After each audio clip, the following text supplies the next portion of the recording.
Job said, "Has not a man a hard service upon earth?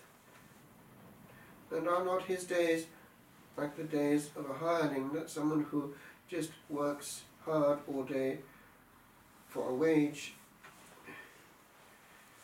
In France, for years, we had the Office of the Dead chanted once a week in church, and Job was one of the main authors used in the readings. They were chanted too, so one got to know them nearly by memory. And I recall one of my brethren, who actually is still slightly in contact with me, if one of the brethren dies, it's from him I hear about it, Don Norbert. He said one day that it was the book in the Old Testament that he liked most. And I thought to myself, bizarre taste. And yet I saw what he was saying. There's an old one-liner in French, Chateaubriand, the author, "Le chant naturel de l'homme est triste." The natural chant of man is sad. That's why when you hear on the radio pumped at you a false notion of joy all day, it's not authentic. Sometimes a funeral is easier to handle than a wedding. Why?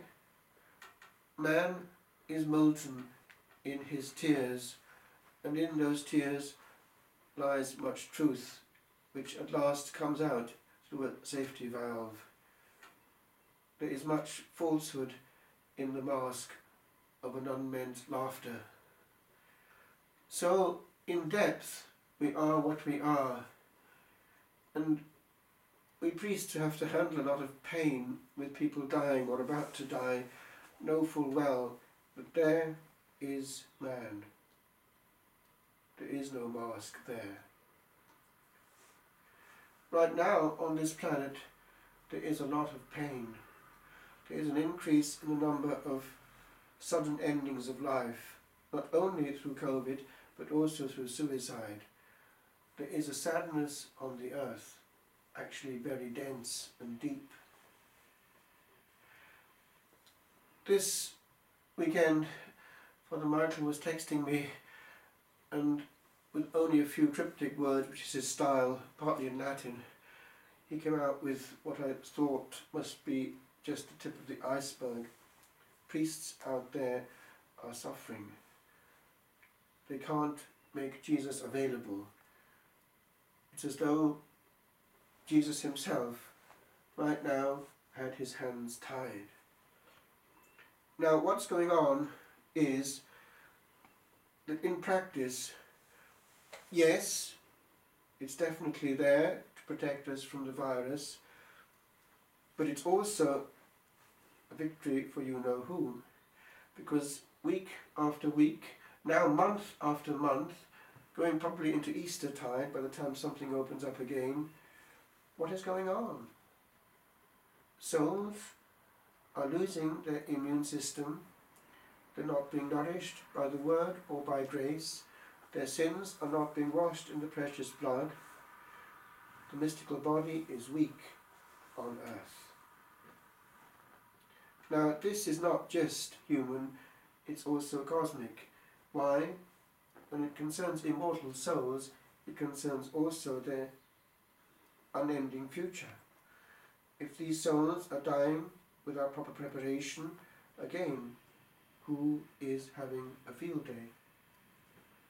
Just the other day, I was called to prepare somebody linked with this village who was dying in a local nursing home.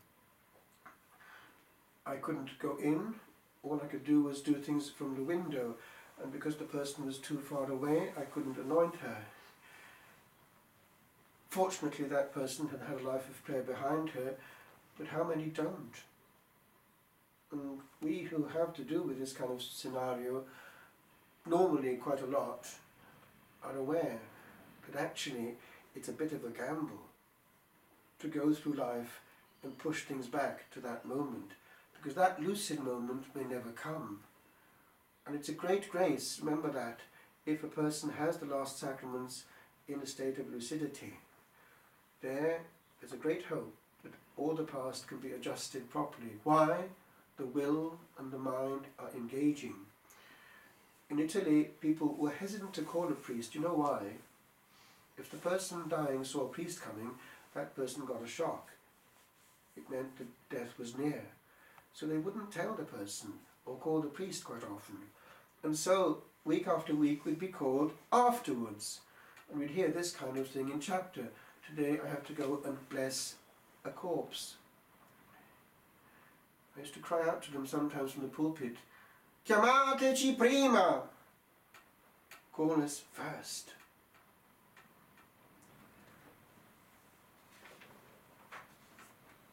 The Gospel talks about a desert place. That's where the truth is heard. Now, what's going on right now among Christians is that because they can't get easily physical fellowship and contact, they go into virtual fellowship and contact. It can be a great blessing from isolation and indeed from mutual sustenance in prayer. The only thing is that that screen, whatever its form, is now bit by bit becoming the centre of their soul. Now that can be dangerous. A lot of looking around for things to get nourishment from is going on there, but people, holy people, are no longer able to do this bit, of which the Gospel says, go to a desert place, which means no bleeping, and there pray. Why? All this other means is basically a way of getting at him, but he is not got to in the same way as he is in complete and utter simplicity of soul and listening and availability. And that needs a certain effort, because complete nudeness and nothingness, emptiness and silence are difficult to bear. It's easier to do it on a screen. But we're missing out on what actually could be the grace of the pandemic. Slow down there, you might be saying. That leads me to one last point which I would leave you with. It has been said that the secret of the interior life lies at the end of the finger on the alarm clock, where we set the alarm clock. It makes a huge difference getting up and crashing into activity and getting up and having a moment in the desert, because this pre-dawn is the most favourable time, when the body is calm, the mind is calm and not full of clutter, the stomach is empty and the heart is beating slowly after sleep. It is a propitious moment when we are physically available unto him, who is actually very discreet and silent and can't get through to a noisy and agitated soul. And so I leave it with you, my brethren. This year will pass. This life will pass. And if, when at the end we get to it and say, well look, I did my best at least to make sure that every day he was in charge, it would have protected us from ourselves.